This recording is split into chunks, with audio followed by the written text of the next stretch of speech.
കുറച്ച് ദിവസമായി ഒരു പയ്യൻ രാത്രിയിൽ വിളിച്ച് ബുദ്ധിമുട്ടിക്കുന്നു. ആ പടം നന്നായി, മറ്റേ ഇൻ്റർവ്യൂ കൊള്ളാം എന്നൊക്കെ പറഞ്ഞ് കുറേ സംസാരിക്കും. വെള്ളമാണോ എന്നൊരു സംശയം.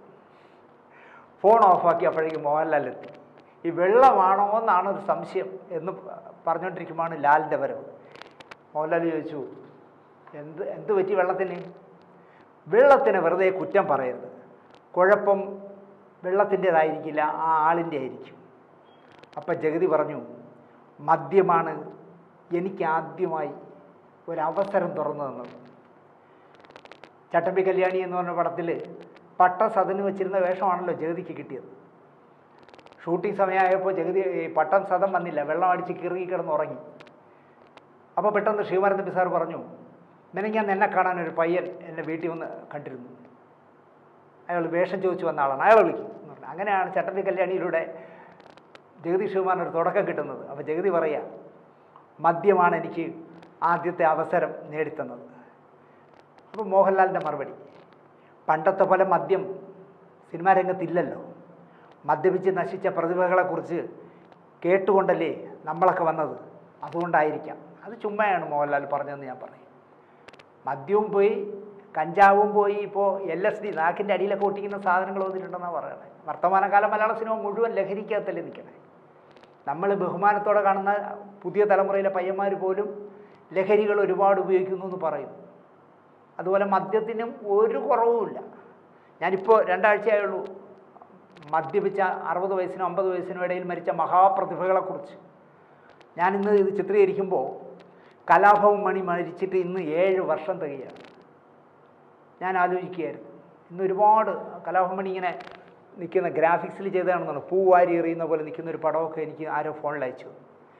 ഞാനപ്പോൾ ആലോചിച്ചത്, എത്ര കാലം മലയാള സിനിമയിൽ വിലസേണ്ട നടനായിരുന്നു മണി. മണിയെന്നല്ല, എത്ര പേരെ നമുക്ക് പറയാൻ കഴിയില്ലേ മദ്യം കൊണ്ടുപോയവർ. പക്ഷെ മോഹൻലാൽ പറയുന്നത്, മദ്യപിച്ച് നശിച്ച പ്രതിഭകളെക്കുറിച്ച് കേട്ടുകൊണ്ട് വന്നതുകൊണ്ട് ഇപ്പോൾ പണ്ടത്തെ പോലെ സിനിമയിൽ മദ്യം അമിതമായി ഇല്ല എന്നാണ്. മദ്യം ഇല്ല, പകരം LSDയും കഞ്ചാവും ഒക്കെ ആയിപ്പോയി.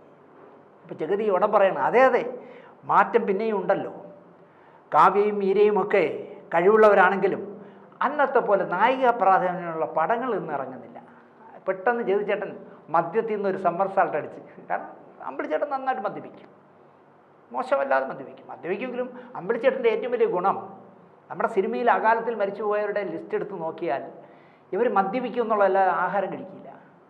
അമ്പിളിച്ചേട്ടൻ മദ്യപിക്കുന്നത് പോലെ തന്നെ നന്നായിട്ട് ആഹാരം കഴിക്കും.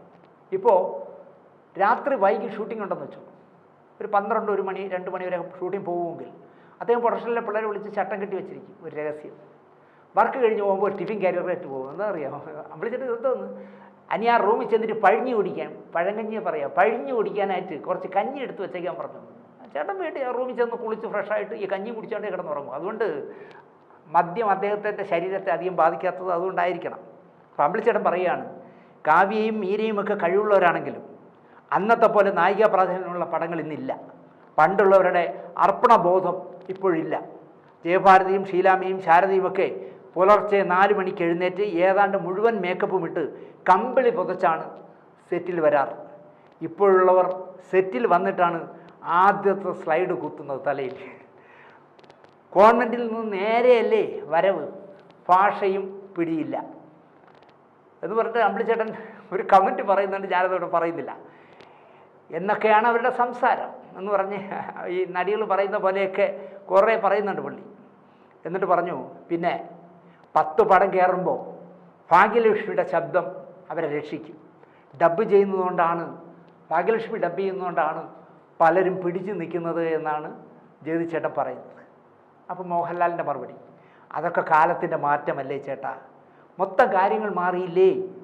ഇപ്പോൾ പല നായികമാരും മലയാളികൾ പോലുമല്ല.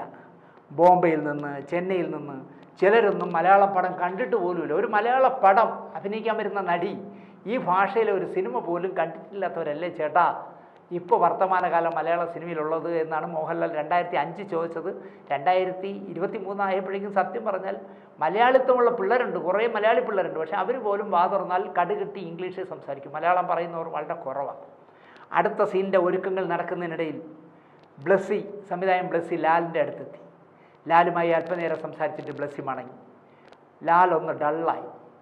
എന്നിട്ട് മോഹൻലാൽ പറഞ്ഞു, ഉച്ചയ്ക്ക് ശേഷം ടെൻഷനുള്ള ഒരു സീനാണ് എടുക്കുന്നത്. ചിത്രത്തിലെ എൻ്റെ കഥാപാത്രം രമേശൻ നായർക്ക് ഓർമ്മകൾ നഷ്ടപ്പെട്ടുകൊണ്ടിരിക്കുന്ന ഘട്ടമാണ് ചിത്രീകരിക്കുന്നത്. അൾഷിമേഴ്സ് തുടങ്ങിയതിൻ്റെ ഘട്ടമാണ് ചിത്രീകരിക്കുന്നത്. മനസ്സ് വല്ലാതെ മുറുകിയിരിക്കുന്നു. ഒരു വെടിവെട്ടത്തിൻ്റെ മൂഡിലല്ല ഞാൻ എന്ന് ലാൽ പറഞ്ഞു. അതുവരെ പറഞ്ഞ തമാശയിൽ നിന്ന് ലാൽ പതിയെ മാറുകയാണ്. കാരണം അത്രയും സീരിയസ് ആയ ഒരു സീനിലേക്ക് ഉച്ചയ്ക്ക് ശേഷം പോവുകയാണ്. അപ്പോൾ ജഗതി പറഞ്ഞു, ലാലേ, നിനക്ക് സുഹൃത്തുക്കളും ദൗർബല്യമാണ് എന്നെനിക്ക് തോന്നിയിട്ടുണ്ട്.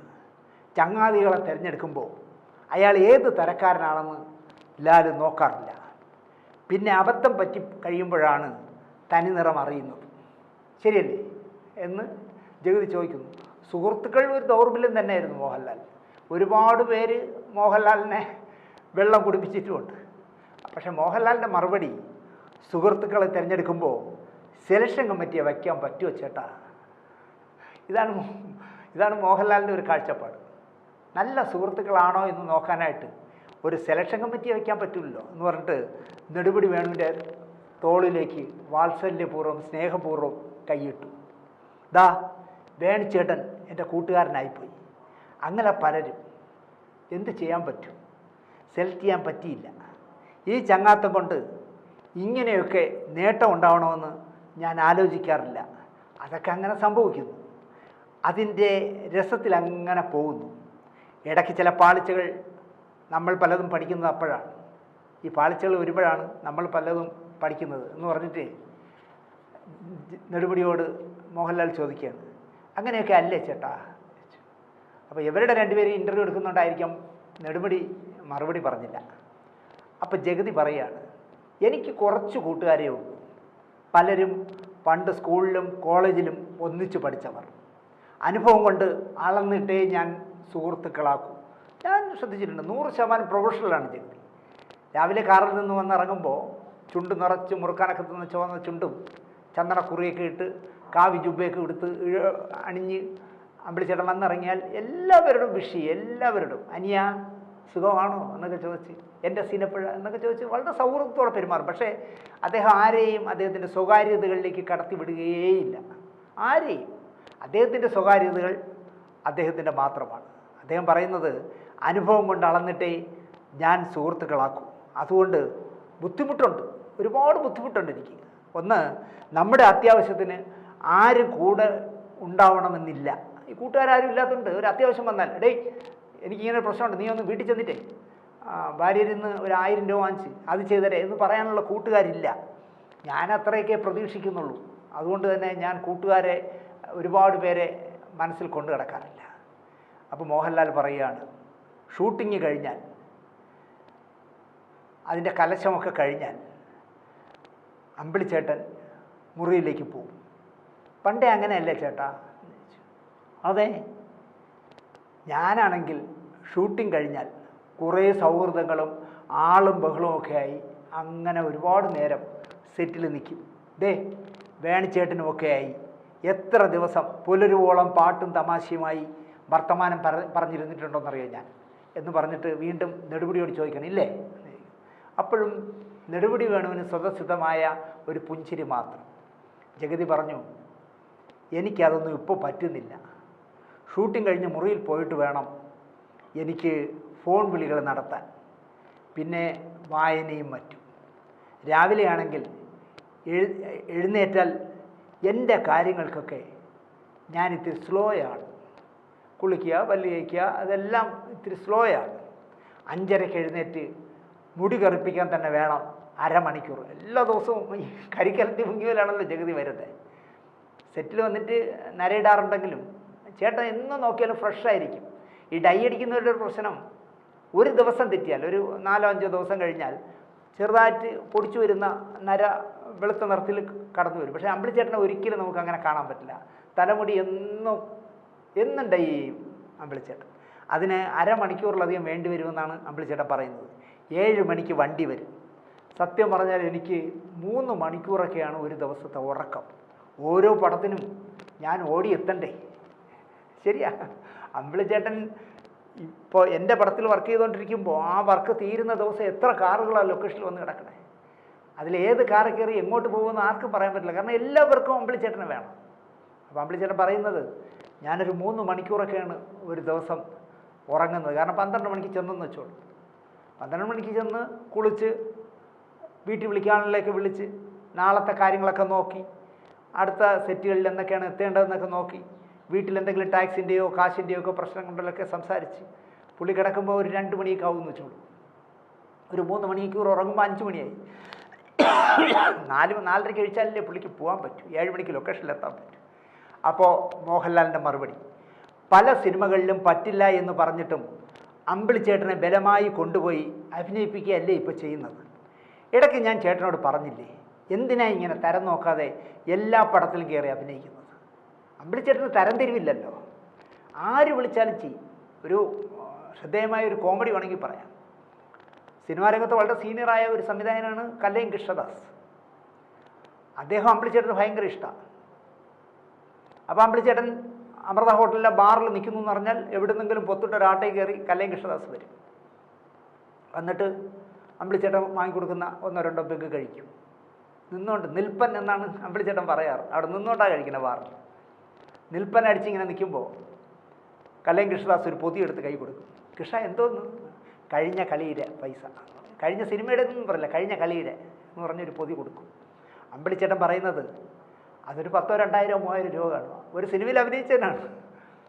ഞാൻ ആ കാശ് അപ്പം തന്നെ അമൃതയിൽ നിൽക്കുന്ന ആട്ടോ ഡ്രൈവേഴ്സൊക്കെ കുറേ പേര് വന്ന് കൂടും അമ്പിളിച്ചേട്ടൻ വരുമ്പോൾ. അവർക്ക് എല്ലാവർക്കും ഒരപ്പൊക്കെ കൊടുന്നൊന്നും എല്ലാം വാങ്ങിച്ചു കൊടുത്ത് ഈ 3,000 രൂപ 4,000 രൂപ തരുന്ന, അല്ലെങ്കിൽ 5,000 രൂപ തരുന്നതിന് അവിടെ തീർത്തിട്ട് അങ്ങ് പോകും അമ്പിളിച്ചേട്ടൻ. അങ്ങനെ കല്ലയം കൃഷ്ണദാസിനെ പോലെ ഒരുപാട് പേരോട് പുള്ളിക്ക് വാത്സല്യമുണ്ട്. അവർ വിളിച്ചാൽ നോ പറയേയില്ല. ജോഷി സാറ് വിളിച്ചാലും കല്ലയം കൃഷ്ണദാസ് വിളിച്ചാലും അമ്പിളിച്ചേട്ടൻ ഒരുപോലെ. കല്ലയം കൃഷ്ണദാസിൻ്റെ പടത്തിൽ ചെല്ലാമെന്ന് പറഞ്ഞ ശേഷം പ്രിയദർശൻ വിളിക്കുകയാണെങ്കിൽ പറയും, അയ്യോ പ്രിയ ഞാൻ ഉണ്ടാവില്ല, അന്ന് ഞാൻ കല്ലയം കൃഷ്ണദാസിന് ഡേറ്റ് കൊടുത്തിരുന്നു പറയും. അല്ലാതെ കല്ലയം കൃഷ്ണദാസ് അനുഭവിക്കട്ടെ ഞാൻ പോകണമെന്ന് പറഞ്ഞ് മുങ്ങി പ്രിയൻ്റെ പടത്തിന് പോവുകയില്ല ജഗതി. അതാണ് ജഗതി ശ്രീകുമാർ. അങ്ങനെ ഒരിക്കൽ അമൃതയിൽ നിൽക്കുമ്പോൾ കല്ലയം കൃഷ്ണദാസ് കടന്നു വന്നു. എന്താ കൃഷ്ണ? വെറുതെ എന്ന് പറഞ്ഞു. സ്ഥിരം വെള്ള കൊടുക്കും. ഒഴിച്ചു, കൊടുത്തു, കുടിച്ചു. കയ്യിരുന്ന ഒരു പൊതി അമ്പിളിച്ചേട്ടന് പതിവായിട്ട് കൊടുക്കും പോലെ കൊടുത്തു. ഇതെന്തോന്ന് കൃഷ്ണ? കഴിഞ്ഞ കളിയിലെ പൈസ കൊടുത്തു. ഓക്കെ, പിന്നെ ഞാനൊരു പുതിയ പടം തുടങ്ങുകയാണ്. എന്ന്? അതിപ്പോൾ ഒരാഴ്ചക്കുള്ളിൽ തുടങ്ങും. അപ്പോഴേ ഒരു 18, 19, 20 എങ്ങനെയെങ്കിലും ഒന്ന് അഡ്ജസ്റ്റ് ചെയ്ത് വരാൻ പറ്റുമോ? അയ്യോ കൃഷ്ണ, ഇത്തവണത്തെ പടത്തിൽ നിന്ന് എന്നെ നീ ഒഴിവാക്കണം. എന്തു പറ്റി? അല്ല ഞാനുണ്ടാവില്ല. അതെന്ത്? ഞാനേ നേപ്പാളിലൊരു പടത്തിൽ അഭിനയിക്കാൻ പോകുന്നത്. സാഗ അപ്പച്ചനാണ് പ്രൊഡ്യൂസ് ചെയ്യുന്നത്. യോദ്ധ എന്നാണ് പേര്. നേപ്പാളിൽ പോയാൽ ഞാൻ 40 ദിവസം കഴിഞ്ഞ് വരും. അണ്ണാ ഇടയ്ക്കൊരു 3 ദിവസം മുങ്ങി വാണ. എവിടെ നിന്ന്? നേപ്പാളിൽ. ജഗതി ചേട്ടൻ എൻ്റെ കൂടെ പറഞ്ഞാണ്. അണ്ണാ ഇടയ്ക്കൊരു 3 ദിവസം അവിടെ നിന്ന് മുങ്ങി വാണ. എവിടെ നിന്ന് കൃഷ്ണ? നേപ്പാളിൽ നിന്ന്.